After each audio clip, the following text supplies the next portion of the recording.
Et nous accueillons notre première femme, Martine. Oui, bonsoir. Bonsoir.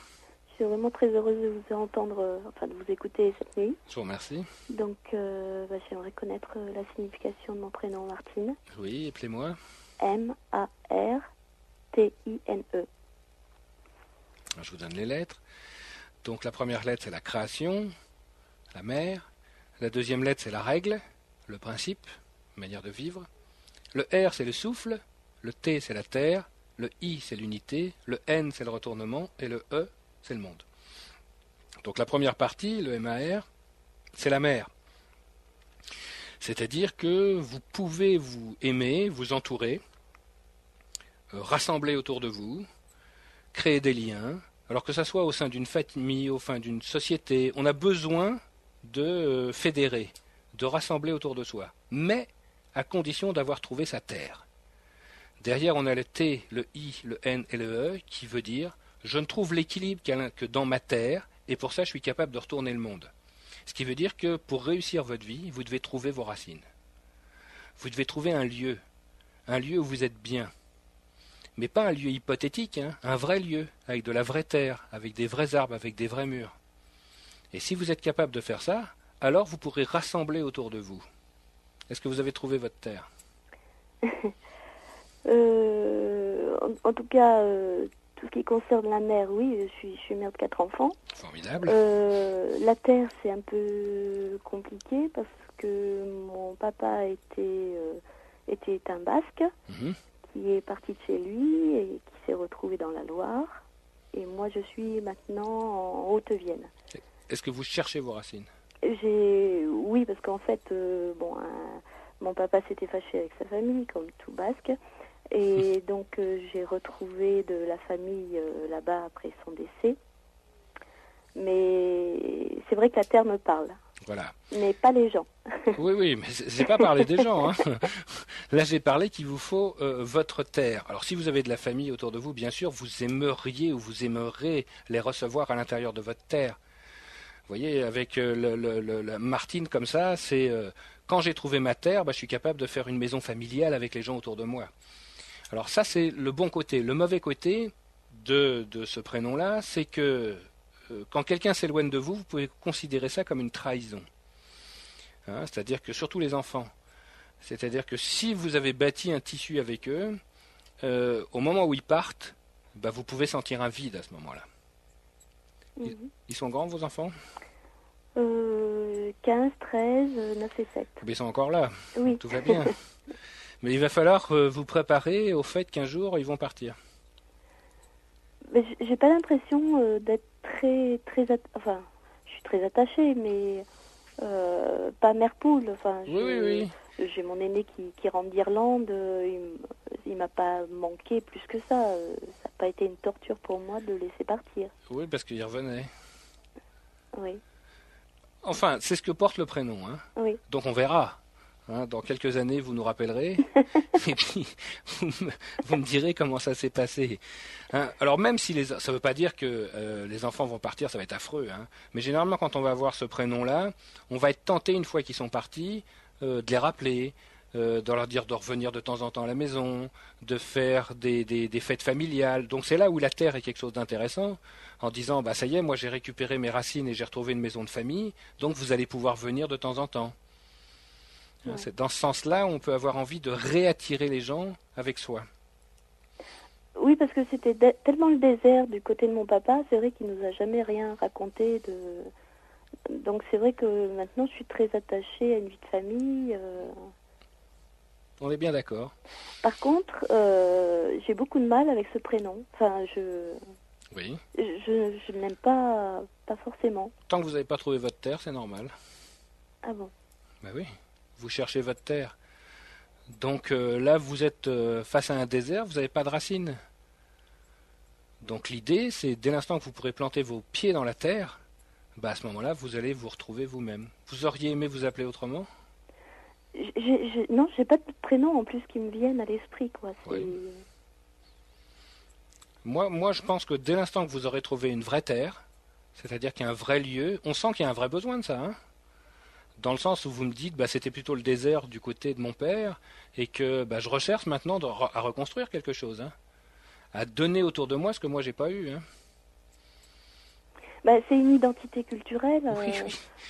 C'est vrai que mon papa venait quand même d'une région très très marquée et j'ai pas hérité de tout ça.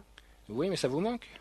Ça me manque et même si j'ai eu l'opportunité de rencontrer sa famille, je me sens pas plus attachée. Enfin, mais c'est pas la famille. La terre me parle. Voilà. Mais c'est ce que je voulais vous dire. C'est ce que je voulais vous dire. Là, c'est pas les gens. Votre famille, vous l'avez, hein. Oui.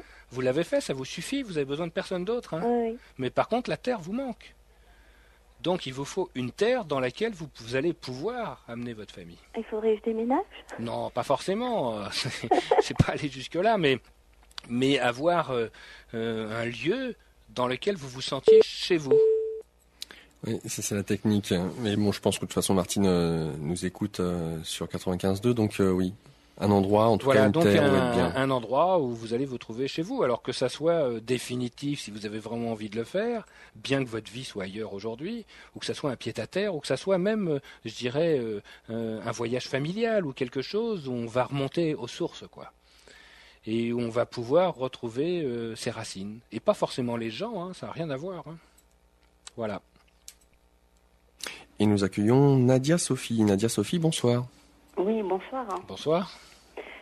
Donc voilà, c'est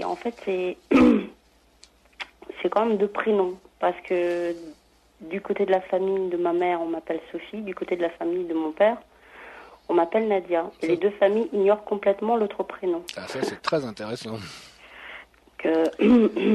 Donc voilà. Ça déclenche des choses chez vous, ça. Oui. Hein, il y en a des émotions là. Oui, oui. Alors, donnez-moi un prénom. Donc, Nadia. Appelez-le-moi. Nadia. Et ça, c'est de quel côté? Côté papa. D'accord. Et du côté de votre mère? Sophie. Sophie. Alors, on va interpréter les prénoms, puis on va voir pourquoi. Oui. Donc, le N, c'est le retournement. Le A, c'est la règle. Le D, c'est qui vient de. Le I, c'est l'unité. Et le A, c'est la règle. Donc là, le moins qu'on puisse dire, c'est que vous êtes contestatrice avec ce prénom-là. Hein. Très. Oui, évidemment. C'est-à-dire que vous contestez les règles. Quand on vous dit quelque chose, votre première réaction, c'est de dire « Attends, il faut que je vérifie. Il faut que j'écoute. » Alors par contre, ce qu'on a derrière, c'est le DIA. C'est que la règle vient du père ici. Oui. De l'autorité. C'est-à-dire qu'il va y avoir un conflit, il peut y avoir un conflit avec le père, dans le sens où vous êtes tiraillé entre 2 choses. Lui, il vous apporte quelque chose, une règle de conduite, et vous n'êtes pas d'accord avec.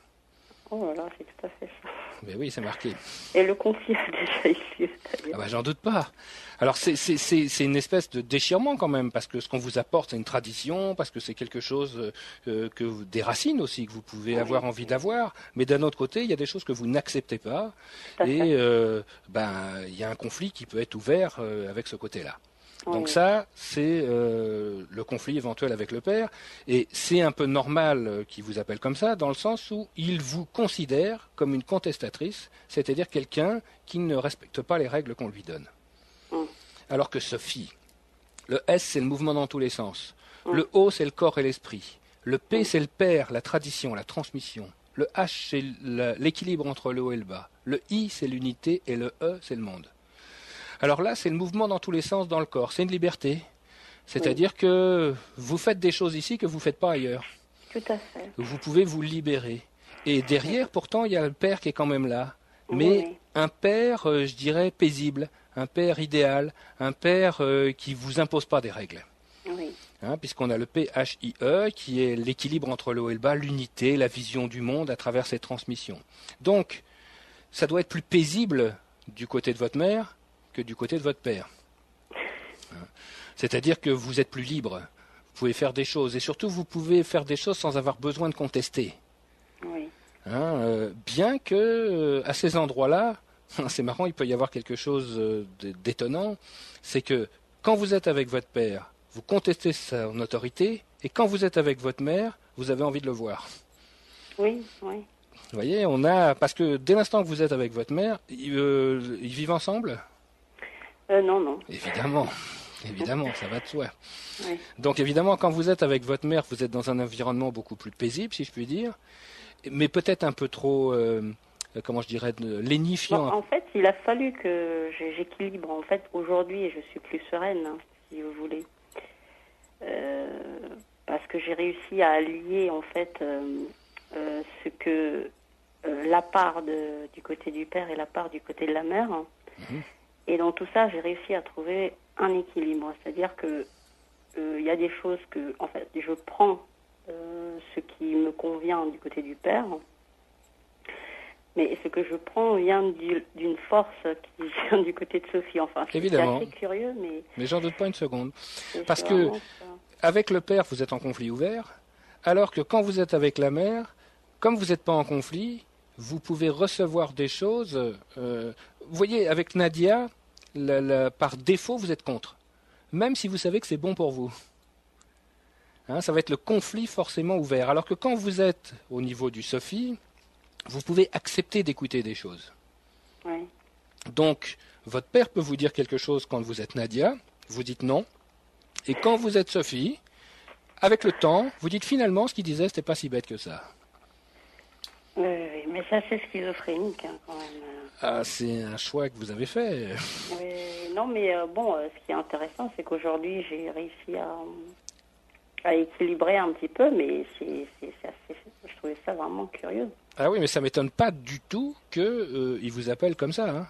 C'est inimaginable dans l'autre sens. Je suis sûre que du côté de ma mère, personne ne m'appelle Nadia. Et du côté de mon père, mais vraiment, de chaque côté de la famille, chaque famille ignore complètement le prénom. Mais c'est complètement normal. Votre père qui vous appelle Sophie, ça veut dire qu'il accepte le côté paisible et il accepte que vous ayez votre avis. Votre mère qui vous appelle Nadia, ça veut dire qu'elle accepte que vous soyez en conflit avec elle. Donc on comprend parfaitement que personne n'ait envie de ça. Bon, ben voilà. Alors après, à vous de faire à l'intérieur. Alors bon, pour être en équilibre dans le Nadia, il ne faut pas être comme un ressort tendu et dès qu'on vous dit quelque chose, vous préparez à sauter, quoi. Il va falloir mettre un peu d'eau dans le vin. Voilà. Et du côté de Sophie, il va falloir montrer que vous existiez aussi. Oui. Parce que ça peut être ce côté-là, elle est bien gentille, elle dit jamais rien. Et à ce moment-là, vous n'avez pas votre place non plus. Dans un cas, dans le mauvais côté, vous n'avez pas de place parce qu'on vous la conteste. Et dans un autre cas, vous n'avez pas de place parce qu'on dit elle est gentille, de toute façon, elle, c'est pas la peine de lui donner une place parce qu'elle est gentille. Donc moi, ce que je ferais, c'est un mixte un peu des deux. C'est que je serais un peu plus contestatrice avec ma mère et puis un peu plus patient avec mon père. Oui, tout à fait. Voilà. Très bien, merci. Au revoir Nadia Sophie. Au revoir. Et oui, ça surprend, Nadia Sophie en une fois, voilà. Ouais. Et d'ailleurs, ce qui est intéressant avec Sophia qui vient. Sophia, bonsoir. Bonsoir. On a à peu près répondu au prénom, à part qu'il y a le A qui diffère, donc je vais peut-être pas poser une question sur mon prénom. En revanche, j'aimerais avoir la signification du prénom Julia. Ça s'écrit Julia. Et ce qui m'interpelle, moi, c'est le J. Oui. À savoir que ma nièce, qui est sur franco-russe, le prénom, ce prénom, on dit Julia, en fait, en russe. Oui. Donc c'est pas un J, c'est un I. Donc on l'appelle un peu Julia ou Julia. Et j'aimerais savoir un petit peu ce que ça peut donner, tout cela. Et juste avant que tu répondes, Patrick, je serais intéressé justement à savoir de quelle manière une lettre, comme Sophia et Sophie, il y a juste une lettre de différence, mais dans quelle mesure ça peut changer justement l'énergie du nom ça change l'énergie. Donc évidemment, la première partie, c'est la même chose, mais la dernière lettre, c'est le monde se transforme en règle. C'est-à-dire que dans un premier temps, le père donne l'équilibre dans le monde, alors que là, le père donne l'équilibre dans la règle. Donc c'est pas la vision du monde là, mais c'est les manières de vivre. C'est-à-dire que par exemple avec ce prénom de Sophia, le père pourrait donner non pas une expérience dans le monde, mais une manière de se comporter, une manière de se tenir. Pardon ? Alors, si le père est absent, bien sûr, alors qu'avec ce prénom vous en avez besoin. C'est-à-dire que vous avez besoin d'une autorité que vous reconnaissez, attention, ce qui doit pas être facile dans votre cas, mais une autorité que vous reconnaissez et qui vous apporte cette unité. Vous avez besoin de règles de conduite. Alors quand je parle de père, ça peut être un philosophe, c'est pas forcément un père biologique. Hein. Un père ou un repère. Exactement. Hein, et c'est pour ça qu'à la fin du chemin, il faut être transparent, c'est-à-dire être capable de se passer de ses parents. Passer à travers. À ce moment-là, on est. Donc, on voit que ça change beaucoup parce que le E, c'est vraiment le père qui amène dans le monde, qui fait vivre des expériences. On est ou on est? Ah, c'est comme vous l'entendez. Hein. D'accord. C'est comme vous l'entendez. Et donc, je finis sur le Sophia. Donc, le A ne donne que des règles, alors que le E donne des expériences dans le monde. Mais avec ce prénom-là, vous avez besoin d'une transmission. Hein, et sinon, votre corps va dans tous les sens dans votre corps et dans l'esprit. C'est-à-dire, sinon, vous courez après quelque chose que vous ne trouvez pas. Mm-hmm. Avec le Sophia. Alors, j'espère que vous avez trouvé. Sinon, votre corps est toujours en mouvement. Oui. D'accord. Voilà. Et sur le prénom Julia, Julia. Alors, bon, je vais le faire. Comment elle est nommée, c'est orthographié comment ici? Julia, comme J-U-L-I-A. Avec un J. Donc, mais on va dire que ses premiers mots ont été IA. Alors ça pourrait être un raccourcissement de Julia, mais ce qui va aussi dire en russe IA, c'est moi. Donc pour elle, c'est la même chose. Ok. Bon, on va déjà faire avec les lettres, avec l'orthographe, puis on va voir si ça correspond à quelque chose. Donc le J, c'est l'unité fixée, le regard vers le passé. Le U, c'est se remplir, c'est comme une outre. Hein. Le L, c'est le mouvement dirigé. Le I, c'est l'unité, le A, la règle. Donc on a deux parties. Le JU, c'est je me remplis des choses du passé. Hein, ce qui veut dire que j'ai besoin, moi. Ensuite, j'ai le LIA, qui est le mouvement dirigé, l'unité, la règle. Je ne trouve l'unité que si d'abord je me suis rempli des choses du passé. Donc avec ce prénom, je peux avoir des choses du passé à régler. De la manière dont c'est fait. Hein, j'ai besoin de comprendre ce passé. Et j'ai besoin de m'en remplir, moi. J'ai besoin d'avoir une structure liée à un passé. Je ne peux pas être coupé de tout. Donc si je réussis à me remplir, alors le mouvement dirigé me donne l'unité et la règle, c'est-à-dire je trouve des bonnes manières de vivre. C'est comme si je m'inspirais pour vivre dans mon présent d'expériences passées. Mais pas forcément d'expériences que moi j'ai vécues. D'expériences familiales, d'expériences traditionnelles, d'expériences... Hein, j'ai besoin de me remplir de ça pour pouvoir m'appuyer sur quelque chose. Si je n'ai pas ça, alors je tourne en rond. J'ai l'impression de ne pas avoir de base, pas avoir de structure. Il me manque quelque chose. Mais cette gamine aura une histoire de par différents parents extrêmement riches, donc il ne saura pas la couper de tout ça, je pense. Voilà, peu importe, mais dans tous les cas, même si on la coupe, elle va le rechercher. Elle aura besoin d'une manière ou d'une autre, même d'une manière instinctive, sans même s'en rendre compte. Elle pourra prendre des dessins, elle pourra prendre des images, elle pourra prendre... elle va avoir besoin de ça. Alors, sans vouloir faire une psychanalyse de bar tabac ou de raccourci, simplement le fait qu'elle ait exprimé ce « ya » petite, c'est Julia, en contraction de Julia ou « ya » en russe, on ne savait pas parce que « ya » c'est moi, en fait. C'est « je », non, c'est « je » en russe. Voilà, ça, elle a commencé très fort, la gamine. Oui, mais c'est aussi l'unité dans la règle. C'est-à-dire que ça veut dire que ça va être quelqu'un de réfléchi, ça va être quelqu'un qui va chercher le meilleur, hein, elle va chercher l'absolu dans chaque chose. Ça, c'est le bon côté. Le mauvais côté, c'est le côté un peu pinailleur. C'est-à-dire que si y a un mur blanc et qu'il y a un minuscule point noir quelque part, elle va voir que le point noir. Côté un peu extrême, perfectionniste. Voilà, le côté je cherche l'absolu. C'est comme Sophia. Voilà. Voilà. Oui, parce que ça se termine pareil, bien sûr. Hein. Alors vous aussi, d'ailleurs, avec le manque du père qui peut d'ailleurs créer, je reviens au Sophia, du doute, hein. C'est-à-dire que je doute un peu dans mes actions, je peux même être amené à aller au-devant de ça. C'est-à-dire que si moi j'ai un mur blanc, que j'ai un petit point noir, et que j'ai des invités qui viennent, même s'ils n'ont pas vu ce point noir, je vais leur dire. Parce que moi je le sais, ça suffit. Alors que personne ne l'aurait jamais vu. Hein. C'est-à-dire que s'il y a un soupçon d'une imperfection, pour vous c'est insoutenable. Et vous êtes capable de repeindre tout le mur juste parce qu'il y avait un petit point noir. Alors le Julia, ici, ça peut être ça. Hein. On peut avoir ce mauvais côté-là, et le mauvais côté aussi du JU, c'est si je suis pas heureux dans mon présent, je vais m'enfermer dans mon passé. C'est-à-dire je vais rechercher une vie hypothétique ou autre chose. Être nostalgique, vivre dans... Oui, je suis pas content de mon présent, donc je vais m'inventer ou je vais rechercher un passé qui est plus intéressant pour moi. Mais ça veut dire que je ne trouverai pas cette unité. Ça sera un souvenir, ça sera pas vrai. Donc il faut pas la couper de son passé. Voilà, Sophia. Merci infiniment à vous deux. Et je continue à vous écouter. Au revoir. Au revoir.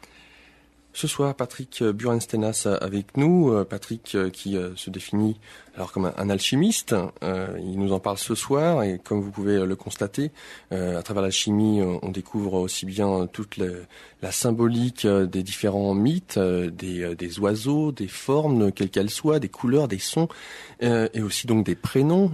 Et donc la langue des oiseaux qui nous éclaire un peu plus sur les prénoms que nous portons, on y reviendra par la suite, mais j'aimerais qu'on puisse revenir actuellement sur justement cette démarche que l'on fait en tant qu'alchimiste, en tout cas qu'on a choisi cette voie. Alors il y a quand on a de la matière, je vais essayer de faire un résumé, parce qu'il y a beaucoup de choses qui ont été dites, donc à savoir que on déconstruit, on décompose, on fait en sorte que cette matière, on puisse l'ouvrir, d'accord ? Donc c'est l'œuvre noire. Il est nécessaire, pour pouvoir ouvrir cette matière, de calmer nos passions, l'énergie qui est en nous. Et ce qui est intéressant, et ce qu'on note quand on est dans ce domaine-là, c'est que la matière, apparemment, réagit, ou peut-être que c'est aussi l'inverse, avec notre état d'esprit. Donc quand on n'est pas dans l'attente de quoi que ce soit à obtenir, quand on est calme et serein, on peut arriver donc, une fois qu'on a ouvert cette matière, à faire donc cette œuvre au noir, à avoir ce qui nous permettrait de faire l'œuvre au blanc. À savoir que, d'une certaine manière, la matière c'est épuré. L'œuvre au blanc, il s'agit de réaligner cette matière pour laisser passer la lumière. Et ce qui nous amène après à l'œuvre rouge. Alors, d'une certaine manière, quel serait l'intérêt de calmer ces fameuses émotions ? De se réaligner avec en soi-même, de laisser passer cette lumière. La lumière, on pourrait se demander qu'est-ce que c'est finalement ? On parle d'éther, on parle de cette énergie cosmique qui serait l'un, dont nous-mêmes nous serions qu'une représentation, d'une certaine manière, de cette énergie condensée, de la matière donc. Alors, à quoi ça sert finalement ? Qu'est-ce qu'on est venu vivre ici et maintenant ? Alors, en fonction de la quête qui est la nôtre, la seule chose sur laquelle repose tout l'univers, c'est de perdre l'agitation pour retrouver l'immobilité. Ça, c'est immuable et l'univers fonctionne comme ça. Alors après, moi, être humain, à l'intérieur de ça, on pourrait penser que si je perds toutes mes émotions, je suis comme un légume finalement. Est-ce que la vie vaut le coup d'être vécue sans émotion ? Le principe, c'est pas de perdre toutes ces émotions, c'est d'être en équilibre. C'est-à-dire que une émotion, c'est jamais que de l'énergie. Si je fabrique autant d'énergie que j'en dépense, alors tout va bien. Mais si je fabrique plus d'énergie que j'en dépense, alors tout va mal. Donc l'idée, c'est une question d'équilibre. C'est pour ça que je dis, le philosophe cherche la perfection du moment présent. Il vit une émotion, il la libère sur le moment. Le problème, c'est le problème du temps qui passe, c'est-à-dire l'émotion décalée. Alors c'est très lié au désir, ça. Désirer quelque chose, quand on désire quelque chose, on réserve la place pour accueillir ce qu'on désire. Mais si ça ne vient pas, il reste que le trou. Et à force de désirer des choses qui ne viennent pas, on est plein de trous. Et c'est pour ça qu'on est avide, comme le nom l'indique. Et dès l'instant que je suis avide, je vais attraper tout, par exemple. Je vais recevoir des tas d'émotions de droite et de gauche, forcément, parce qu'il y a de la place. Souvent, moi, j'ai des gens qui viennent se plaindre, dans différentes circonstances, en disant « Ah moi, j'attrape tout ». Mais pour attraper quelque chose, il faut qu'il y ait de la place. Donc les gens qui attrapent tout, c'est qu'ils sont pleins de vide, généralement. Bon, c'est un peu méchant de dire ça, mais en tout cas, ça veut dire qu'ils ont des trous à l'intérieur et qu'ils sont avides. Donc la première chose qu'on a à faire, c'est d'être plein, d'être complet au moment présent. Donc oui, on va vivre des émotions, mais on va être capable de les lâcher, de les libérer, de ne pas y penser. Alors ça, c'est proportionnel à quelque chose d'assez extraordinaire, qu'est l'ego. Alors qu'est-ce que c'est l'ego ? Vaste question, et en quoi l'ego et le désir vont avoir un lien. Quand on arrive dans ce monde, quand un bébé naît dans ce monde-là, il n'a pas d'ego. Ça ne veut pas dire qu'il n'a pas une âme, et ça ne veut pas dire que son âme, elle n'est pas pleine de soufre. Il faut se méfier des apparences. Quand on voit un petit enfant, on se dit, ah bah comme il est mignon, il n'a pas d'émotion. Ça se trouve, il en a 10 000 fois plus que j'en aurais jamais. Hein, entre l'âme et le corps, il y a des choses différentes. Mais le corps, lui, quand il arrive dans ce monde, un enfant, il y a une espèce de dégrégore du corps, dont le seul but est de maintenir ce corps cohérent. Un bébé n'a pas d'interaction avec l'extérieur. Il essaye de maintenir son corps en place. Ensuite, l'âme, à l'intérieur, c'est nos émotions. Et il va commencer à exprimer ses émotions. C'est-à-dire, c'est comme s'il avait un sac de pommes de terre, que les émotions, c'était des pommes de terre, qu'il met à l'intérieur de son corps. Et bien sûr, ces pommes de terre, elles vont déborder. Donc, si elles vont vis-à-vis de quelqu'un qui est à côté, il a deux possibilités. La première, c'est de repousser la pomme de terre. La deuxième, c'est de lui laisser la place. Et à force d'être confronté aux émotions des autres, on va se forger une forme qui n'est que l'interaction entre mes émotions et ce qu'on m'a laissé en faire. Est-ce qu'on m'a laissé prendre toute la place? Est-ce qu'on m'a repoussé? Ça, c'est l'ego. L'ego n'existe pas. C'est qu'une empreinte entre l'intérieur et l'extérieur. Alors le problème, c'est que cet ego, ça devient un système de croyance. C'est-à-dire que si on vous dit « vous êtes comme ça » et que tout le monde vous le dit, vous finissez par le croire. Parce qu'évidemment, à force de vous le dire, on a réservé la place, vous avez pris cette place. Et maintenant, vous êtes comme ça. Et une fois qu'on a cette forme, eh ben on va la maçonner, cette forme. C'est-à-dire qu'on va y tenir à sa forme. Donc on va construire des murs à l'intérieur qui vont garder cette forme. Et ça, c'est l'ego. Alors évidemment, l'ego a un problème, c'est qu'il ne laisse pas passer la lumière. Il est très dense. Ce qui veut dire que les émotions qui sont dedans, elles ne peuvent pas sortir. Mais ce qui veut dire que si j'ai des émotions à l'intérieur et qu'elles ne peuvent pas sortir, la pression va augmenter et ça va devenir pathogène. Il va se passer quelque chose. Alors par contre, dans mon ego, évidemment, quand la pression augmente, il va y avoir des endroits de moindre résistance, puis ça va faire des trous. Et l'endroit où ça sort, ça va être une maladie. C'est-à-dire qu'une maladie, c'est un trou dans l'ego. C'est par là où va sortir la pression. Ce qui veut dire que moins j'ai d'ego, plus j'ai de trous, donc moins j'ai de pression, donc moins je suis malade. Et plus j'ai d'ego, plus j'empêche ces rapports entre les uns et les autres. Alors l'ego, ça ne veut pas dire que je prends toute la place, ça peut être aussi celui qui est dans son coin et qui dit personne ne m'aime, je suis tout seul. C'est pareil, hein. Je suis enfermé de la même manière. Donc l'idée, la quête, ça serait de dire, je vais devenir de plus en plus transparent, c'est-à-dire de perdre cet ego, pour que ces émotions puissent rentrer et sortir. Et quand il n'y aura plus de différence entre l'intérieur et l'extérieur, je n'aurai plus de souffrance. C'est déjà pas mal dans une vie. De se dire, moi, j'ai plus d'émotions. Ça ne veut pas dire qu'elles ne rentrent pas, mais ça veut dire qu'elles ne font pas souffrir. Et ça, c'est pas de l'amour. Hein. L'amour n'est pas une émotion. On confond souvent avec attachement, avec désir, avec lien. Mais ça, c'est pas de l'amour. L'amour, c'est la perception de l'unité. On fait un avec quelqu'un. Et l'amour, ça ne se discute pas, ça nous rend immobiles. Quand vous êtes avec quelqu'un et que vous êtes dans cet état d'amour, vous n'avez rien à lui dire. C'est normal, parce que quand vous faites un, vous n'avez rien à lui dire. Quand vous avez quelque chose à dire à quelqu'un, c'est que vous faites deux. Ça ne veut pas dire que vous n'avez plus rien à lui dire. Hein. Ça, c'est autre chose. Donc la quête, ça va être comment dissiper, dissoudre, trouver une solution à son ego. Alors c'est une quête métaphysique, certes, mais c'est aussi une quête physiologique, dans le sens où si je laisse sortir et circuler l'énergie entre l'intérieur et l'extérieur, je suis bien dans mon corps. Donc dans ma vie de tous les jours, c'est quelque chose d'assez intéressant quand même, d'être bien dans sa peau, d'être bien dans son corps. Donc voilà une application pratique, en tout cas de cette dissipation d'ego. Alors l'ego, c'est aussi quelque chose d'important dans le sens où si je suis une voie initiatique pour des raisons égotiques, je vais être plus bas que si j'avais jamais commencé. Le but de la quête, on va dire, c'est trouver une solution, c'est-à-dire de se mettre dans cette douche de lumière, par exemple. Et quand je suis dans cette douche de lumière, elle va dissoudre mon ego. Mais les morceaux qui partent, vont charger cette lumière. Et si j'ai quelqu'un derrière, ou à côté, ou ailleurs, qui fait résistance, ces morceaux, ils vont pas tourner autour, ils vont se coller contre. Donc suivre une voie initiatique avec ego va renforcer notre ego. Et donc ça va faire l'effet exactement inverse. Au lieu de devenir de plus en plus transparent, je vais devenir de plus en plus épais. Et donc je laisserai de moins en moins passer la lumière. Et donc je vais faire l'effet rigoureusement inverse. Alors on le voit, des gens suivent une voie initiatique en disant j'ai mal aux pieds, ou je suis pas bien dans ma maison. Ils veulent pas changer, ils veulent juste être confortés dans leur réalité. Et paradoxalement, les voies initiatiques, puisqu'on va dissoudre l'ego, c'est des voies où on va se détacher. Donc les gens suivent une voie en se disant je vais être mieux, et en réalité ils sont plus mal, parce qu'ils sont attachés à des choses et ces choses disparaissent. Donc ça fait l'effet exactement contraire. Donc il faut savoir pourquoi on va suivre une voie initiatique. Est-ce que je suis une voie initiatique pour me conforter dans ma réalité, et à ce moment-là je deviens un matérialiste de la spiritualité, soit je suis une voie initiatique pour me détacher de cette réalité. Ouais, ce que tu disais, en tout cas quand tu abordes l'alchimie, cette voie initiatique, il faut être prêt à tout perdre. Exactement. Et d'ailleurs, c'est intéressant parce que tu as commencé en disant quelle est cette démarche. Et c'est bien une démarche, ce qui prouve bien qu'on s'arrête. Dans la vie profane, on marche, et dans une quête initiatique, on démarche.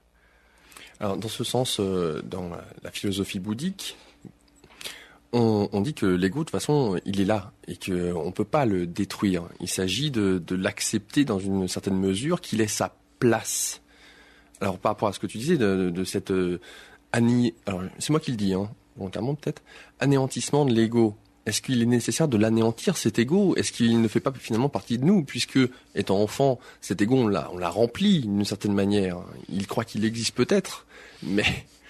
L'ego n'existe pas plus qu'une empreinte de pied dans le sable.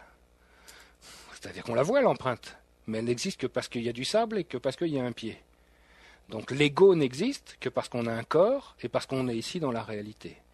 Mais ce qui veut dire qu'à la seconde où on perd notre corps, on perd notre ego. Ça ne veut pas dire qu'on perd les émotions qui sont à l'intérieur de notre âme. Et c'est d'ailleurs l'ego qui a peur de la mort.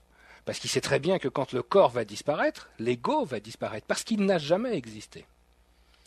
Alors, bien sûr que cet ego a une place, puisqu'on est un peu comme des bulles de savon dans le monde, et on fait nos bulles à l'endroit, donc on va l'avoir, cette place. Mais l'idée, c'est que on ne le maçonne pas. C'est que il va être plastique. Il va être fluctuant, il va dépendre des circonstances.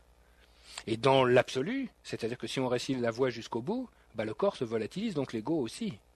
Mais c'est sûr l'ego, c'est ce qui maintient le corps en place.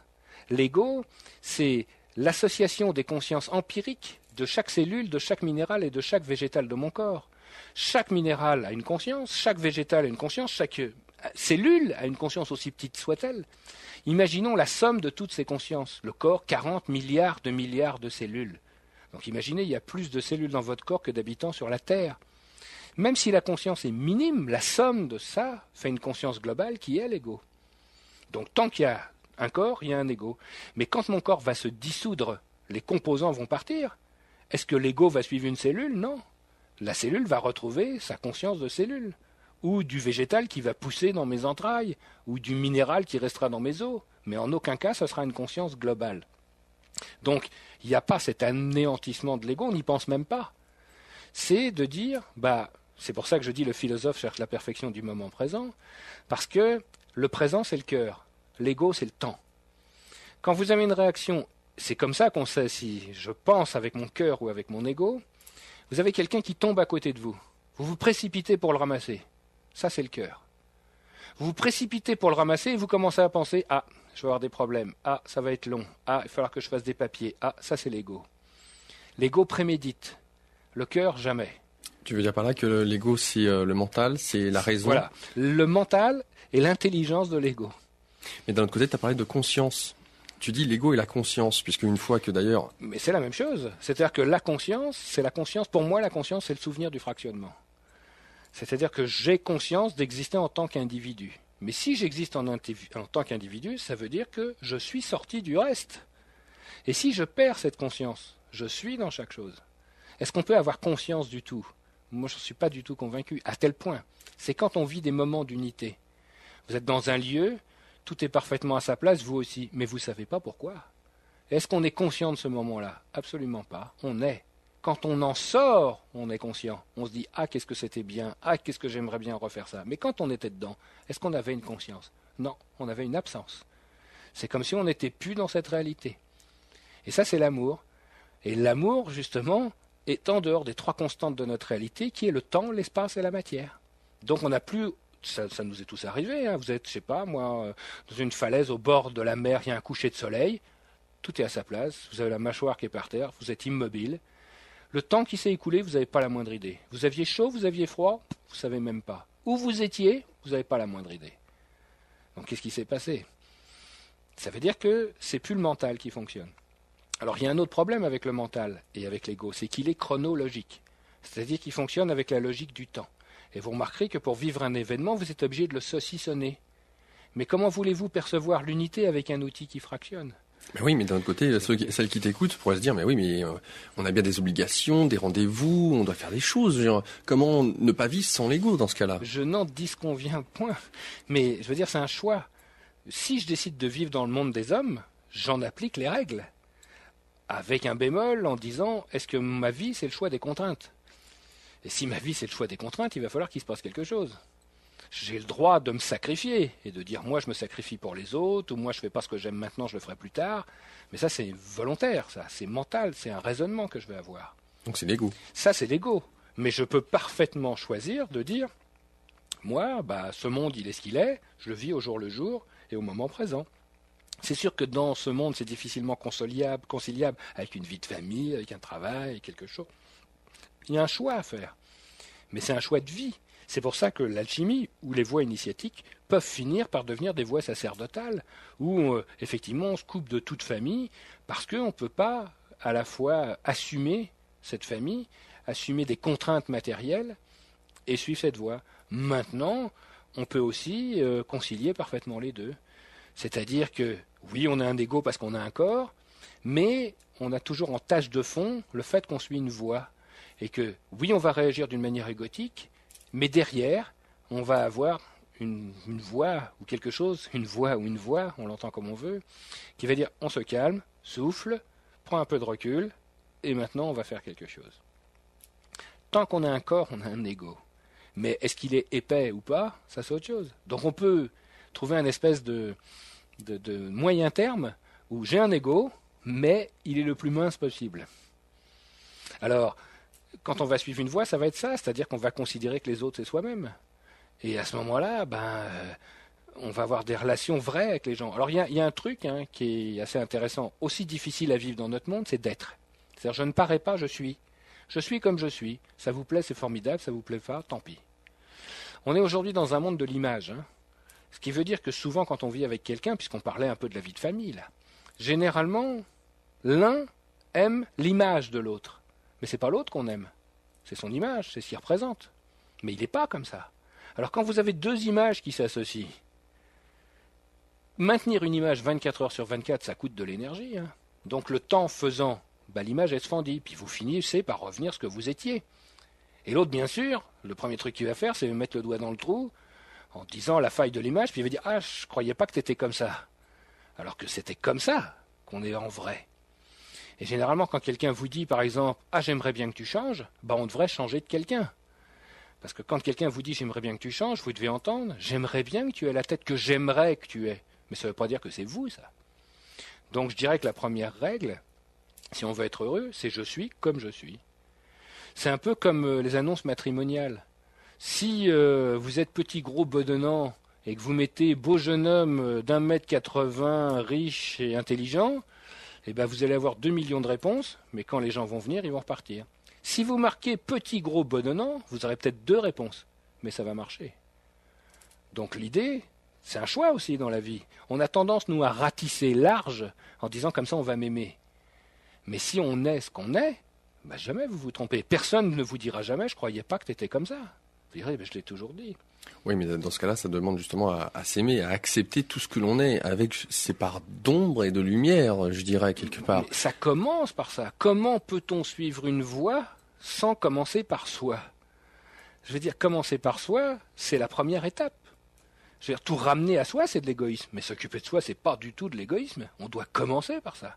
On devrait se lever tous les matins en se regardant dans la glace, en disant « Toi, je t'adore, il est hors de question que je te quitte ».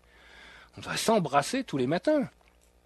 Si on ne s'aime pas soi, pourquoi voulez-vous que les autres vous aiment ? Ils n'ont pas plus de raison que vous. Donc on doit s'accepter comme on est. Alors bien sûr, il faut savoir que dans ce monde, on ne change jamais. On ne change pas. Vous avez remarqué, on a tous vécu des choses et on dit aux gens « Ah, j'ai cru qu'il allait changer, il n'a jamais changé ». Non, on ne change pas. Mais par contre, on peut trouver le meilleur de ce qu'on est.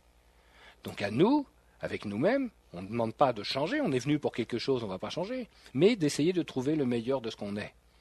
On va déjà commencer comme ça. Et l'acte que je vais poser, c'est quand je fais quelque chose, est-ce que ça rassemble ou est-ce que ça fractionne ? Alors souvent, il y a des gens qui imaginent que je vais aider les autres, comme ça, moi, je vais aller bien. C'est une erreur, hein. C'est la parabole qui dit quand un aveugle guide un aveugle, les deux tombent dans le trou. Donc l'idée, c'est de dire, moi d'abord je vais aller bien, je vais être en équilibre, puis ensuite je vais faire autre chose. Alors c'est souvent un rapport avec le corps, en disant, ah bah ce corps je le déteste, alors j'aimerais bien en avoir un autre. On dit ça, sauf quand on est prêt à le perdre. Faudra savoir, hein. On devrait être content de perdre ce corps qu'on a détesté. Et alors on dit, ah bah je resterai bien encore 5 minutes. Donc, quitte à ne pas attendre cette dernière extrémité, bah pourquoi pas être en accord avec son corps? On a le véhicule le plus adéquat pour faire ce qu'on a à faire dans ce monde, même si ça ne nous plaît pas. Le problème, c'est qu'on voit notre voisin qui a un autre corps, qui a une autre vie, et au lieu de vivre la nôtre, on se dit, la sienne, ça a l'air mieux. Ou alors, les autres m'ont dit que c'était mieux pour moi de faire ça. Mais personne d'autre que vous ne sait ce qui est bon pour vous. Vous êtes maître de votre destin. Donc, dès l'instant qu'on a pris ces considérations-là, on est, et puis on est diplomate aussi, hein, on n'est pas non plus un sauvage, en disant, ah bah oui, moi on m'a dit d'être ce que je suis maintenant, hein, si ça plaît à personne, au revoir. Bien sûr qu'on est diplomate, mais justement on ne peut l'être que si on écoute l'autre aussi. Vous remarquerez, il y a quand même quelque chose d'assez étonnant, quand ça ne va pas avec les autres ou dans un couple, on dit on ne s'entend pas. On ne dit pas ça va pas, on dit on ne s'entend pas. Donc la première chose à faire, bah, c'est échanger de l'information. Et puis si c'est possible, puis si c'est pas possible, au revoir. Et à partir de ce moment-là, on est comme on est, les relations sont vraies, elles sont justes, et il n'y a aucun problème. Alors, être comme l'on est, tout en mettant cet ego, je dirais, le laisser le plus malléable possible, hein, comme tu le disais. Alors, j'aimerais qu'on essaie de définir ça, parce que bon, il est là, et autant l'ego crée ce temps chronologique, hein, et on vit là, on a apparemment des règles du jeu. Il faut faire avec ces règles du jeu. Donc, dans quelle mesure mettre en avant l'ego? Dans quelle mesure mettre en avant l'âme, je dirais, ce cœur? Comment ou qui doit prendre la place? À quel moment peut-être? Est-ce qu'il y en a toujours un qui doit être devant et l'autre derrière? Ou alors, est-ce que c'est interchangeable? Non, ni l'un ni l'autre, je dirais la question ne se pose pas. Parce que là, c'est à tous les coups le mental. C'est comme on parlait tout à l'heure un peu de doctrine bouddhiste, c'est je vais méditer, et pour méditer, il faut que je fasse le vide dans mon esprit. Et pour ça, je vais utiliser une méthode. Ça peut forcément pas marcher, parce que je vais utiliser une méthode pour éviter d'avoir des méthodes. Donc on ne peut pas dire, je vais décider, maintenant c'est mon ego, maintenant c'est mon cœur. C'est pas comme ça que ça va marcher. Mais par contre, ce que je vais essayer de faire, la première chose, c'est de transposer, c'est de comprendre, c'est d'écouter. Et si chacun d'entre nous, au lieu de réagir spontanément, avait ce tout petit temps minuscule d'arrêt, de réflexion, bien souvent les problèmes qu'on a avec les autres, c'est parce que ça part plus vite que notre pensée. Et une fois que c'est sorti, bah c'est l'escalade, on est parti dans quelque chose. Mais si on avait ce minuscule temps de réflexion, eh ben ça suffirait à désamorcer des tas de situations, déjà, rien que ça. Alors après, bah je reviens au désir. Si moi je désire rien, mais que je prends tout ce qui passe, il y en aura forcément pour moi. Par contre, il faut que je le lâche quand ça me dépasse. Si je désire quelque chose, je ne suis pas le seul à le désirer. Les autres aussi désirent. Donc ça va être la guerre totale. Si, à force de ne pas désirer les choses, ça ne veut pas dire que je me prive de tout, hein, puisque je prends tout ce qui se passe. Et si je prends tout ce qui se passe, je deviens complet. Et ça, c'est un immense avantage d'être complet. Parce que moi, si mon voisin, il a quelque chose, et que moi, je suis vide, je vais lui en vouloir. Hein. Je vais dire, c'est pas juste, hein, pourquoi lui, puis pas moi. Mais si je suis complet, moi, puis que lui, il a quelque chose, je suis très content pour lui. Donc à partir de ce moment-là, je ne suis pas envieux, je ne déteste pas mon voisin, je dis du mal de personne, parce que pour dire du mal de quelqu'un, il faut avoir le temps de le faire.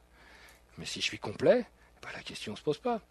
Mais être complet, c'est goûter l'intensité du moment présent. C'est être heureux de chaque chose. Oui, en train de regarder de haut de cette falaise, le coucher de soleil avec cette mer à l'horizon. Mais par exemple, c'est regarder une bordure de trottoir, c'est regarder le ciel, c'est la joie de respirer, c'est regarder à quel point tous ces actes sont incroyablement magiques. À quel point c'est incroyable.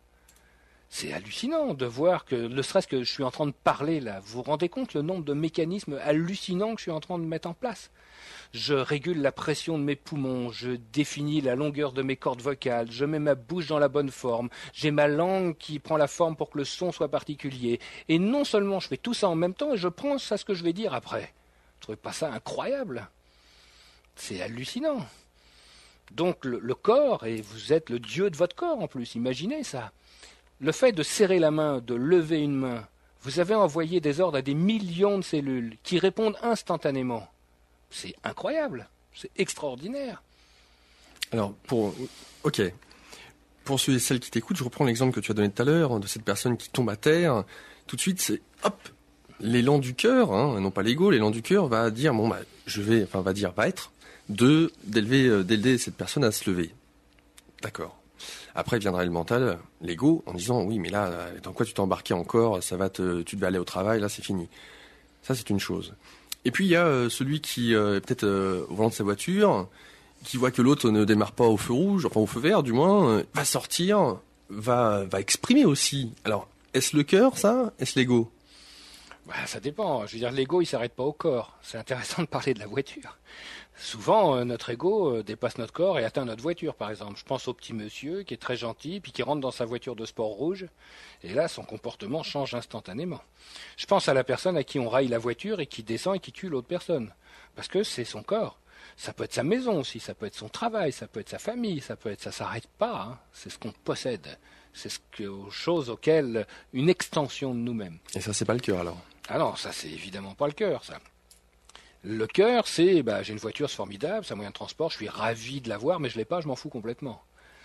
Je goûte au moment présent. Je dis pas que c'est facile à vivre dans la vie de tous les jours, mais je suis en voiture, je suis chargé d'émotions.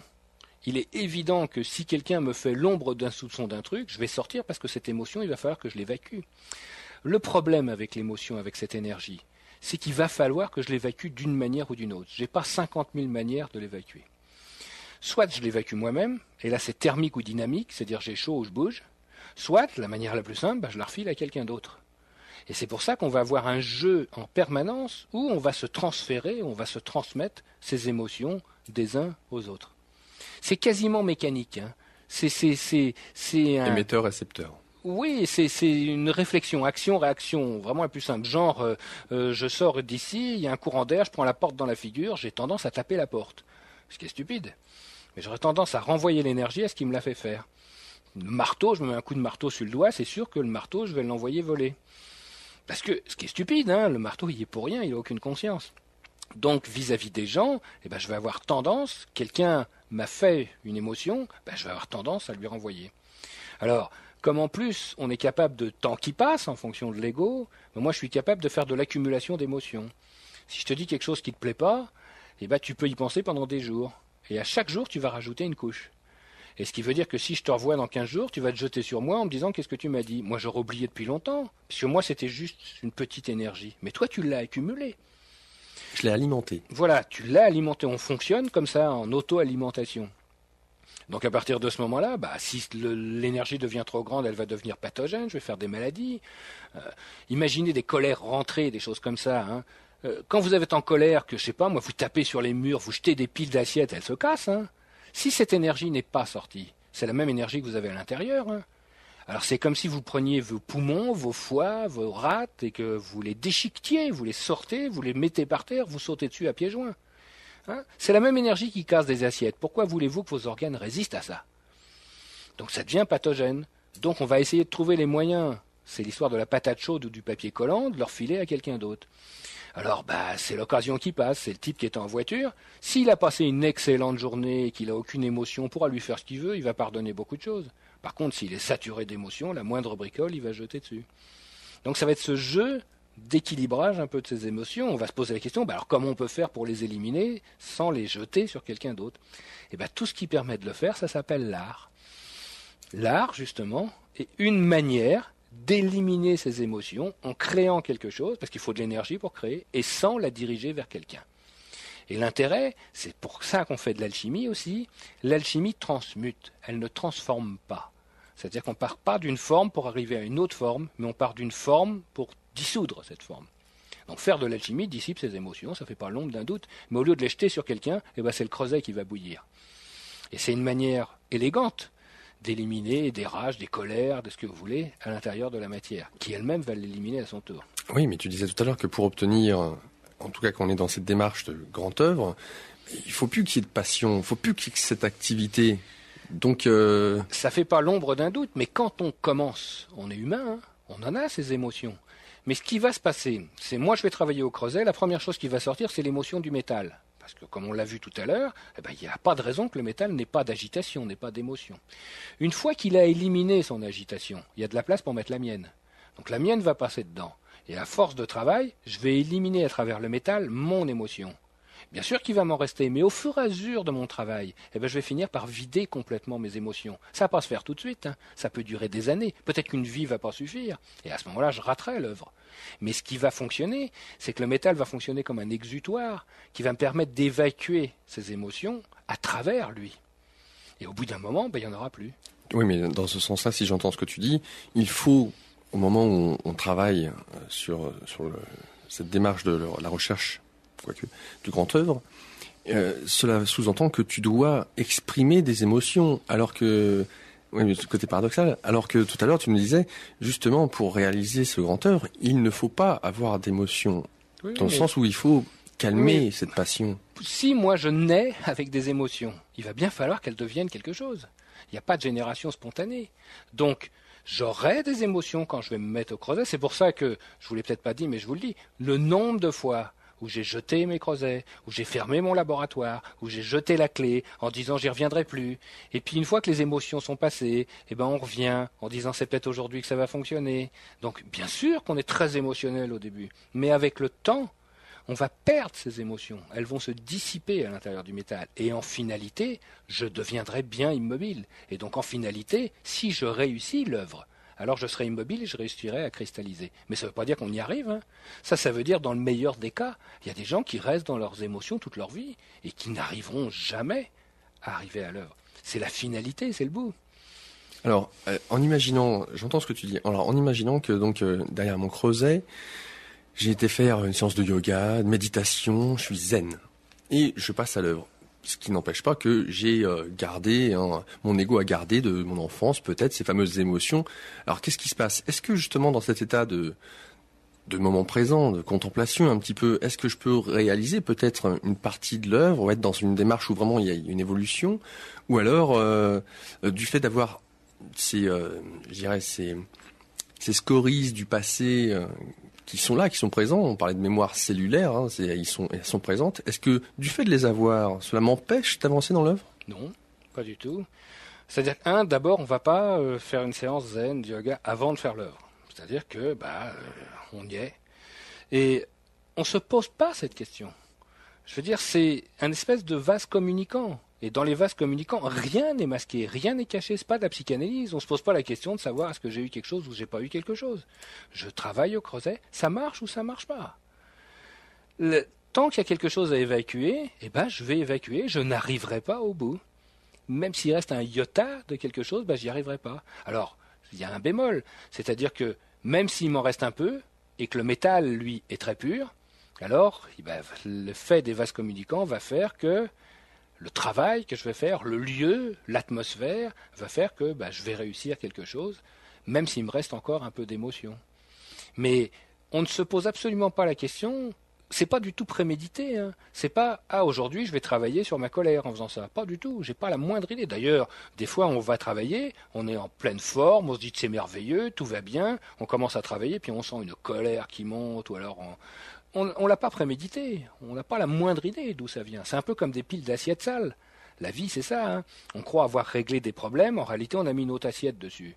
Et là, quand on va travailler, on va nettoyer assiette par assiette, mais ça ne veut pas dire que la troisième, elle est propre. Et donc, on peut avoir l'impression, pendant 2-3 jours, c'est merveilleux, tout s'est bien passé, et puis le jour d'après, c'est la déprime totale, il n'y a rien qui fonctionne.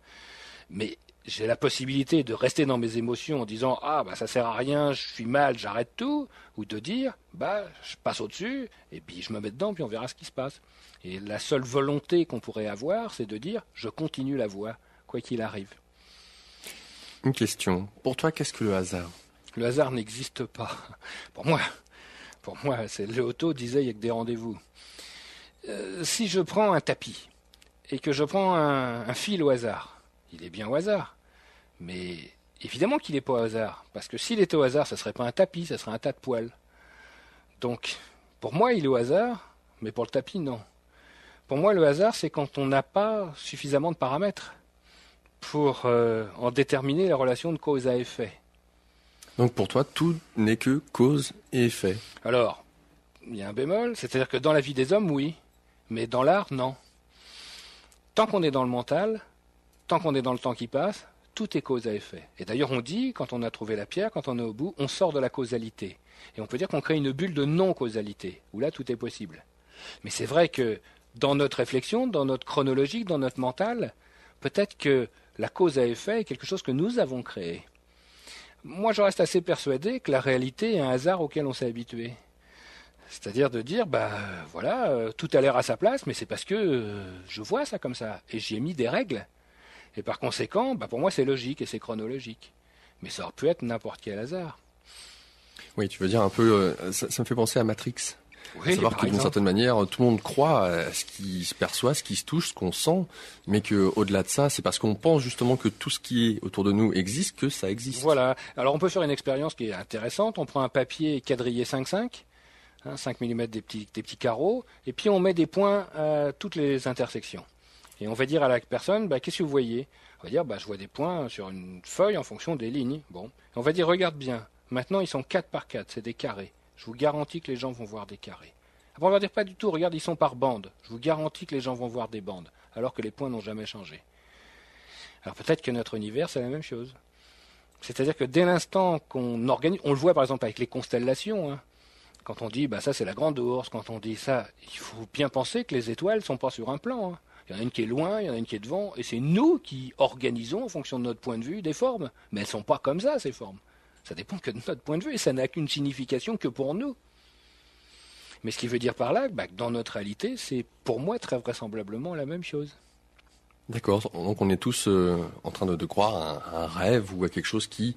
On peut se poser la question. Déjà, quand on rêve, quand on est dans un rêve, on ne sait pas toujours qu'on rêve. Et puis, quand on se réveille de notre rêve, les personnages qui étaient dedans, ils disparaissent ou ils continuent à vivre ? J'en sais rien. Ce qui est intéressant quand tu nous parles des rêves, c'est qu'effectivement, qu'il y ait un gymnaste de haut niveau, un gymnaste, on va prendre un gymnaste de haut niveau, il va d'une certaine manière fermer les yeux sans que son corps bouge, il va imaginer, répéter dans sa tête tous les mouvements, et on a pu constater que le cerveau ne fait pas la distinction entre ce qu'il visualise et ce qu'il va faire le jour où il va le faire. Tout à fait. Peut-être qu'ici c'est un rêve aussi. D'ailleurs, quand quelqu'un fait un chemin, on dit qu'il est éveillé, mais éveillé de quel rêve ? Oui, c'est bien dit, effectivement. Alors, le hasard n'existe pas, ce qui sous-entendrait que, d'une certaine manière, il y a quelque chose, alors là, je ne sais pas si on peut parler de conscience ou pas, qui aurait organisé ça d'une certaine manière, ce fameux point qui, à la base, devait être immobile et qui a décidé de bouger pour on ne sait quelle raison. Mais est-ce que ça sous-entend, de même que la cellule aurait une conscience, que ce point avait une conscience, mais qui dit conscience, je reviens à ce que tu disais, aurait peut-être un ego ? Mais j'ai pas de réponse à ça. Je ne sais pas si le point a une conscience, s'il a même conscience de sa propre existence. Peut-être que Dieu est un ver géant qui s'est retourné dans son sommeil et que l'agitation a fait la création et qu'il n'a même pas conscience de s'être retourné dans son sommeil. Bon, c'est un peu provocateur ce que je dis, mais j'ai pas la moindre idée de la conscience ni de la motivation de ce point. On pourrait dire aussi que quand je reprends ma feuille quadrillée 5,5 et que j'ai des points sur toutes les feuilles, rien ne m'empêche de faire des dessins qui relient les points et qui font des millions de formes différentes. Pourtant, le quadrillage reste toujours le même. Donc on peut dire que notre croyance a relié les points. Donc finalement, rien n'a jamais été fait dans l'univers. C'est seulement notre point de vue qui dit qu'il y a une forme. Donc ça, on n'en sait rien. Donc moi, je ne pense pas qu'il y a de conscience. Je pense par contre qu'il y a des faisceaux de probabilités. Ah, physique quantique ? Oui, physique quantique ou vie de tous les jours. Je dirais que il n'y a pas des avenirs écrits, mais il y a des avenirs probables. Il est très probable que dans 3 minutes, je me gratte le nez. Il est très peu probable que dans 3 minutes, j'ai des ailes. Mais ça ne veut pas dire qu'il n'y a pas quelque part une ligne de probabilité où j'ai des ailes, mais qui est très loin de celle-là. Et ce qui veut dire que la quantité d'énergie que ça nécessiterait pour que j'aille sur cette ligne de probabilité est tellement au-delà de mes moyens que j'aurai jamais d'ailes. Par contre, la quantité d'énergie pour suivre ma propre ligne étant minime, je vais avoir beaucoup plus de chances de suivre ma propre ligne. Donc on pourrait dire que si on voit, entre guillemets, les avenirs, on verra les avenirs les plus probables. Mais rien n'est immuable. C'est-à-dire que si je change suffisamment de paramètres, je vais passer sur la ligne de temps d'à côté. Donc on pourrait dire que tout est écrit, mais que j'ai le choix dans tout ce qui est écrit. Si je décide de me gratter l'oreille, je vais aller sur la ligne de temps où je me gratte l'oreille. Si je décide de me gratter le nez, je vais prendre l'autre aiguillage où je me gratte le nez. Peut-être que mon avenir sera complètement différent. Donc, tout est écrit.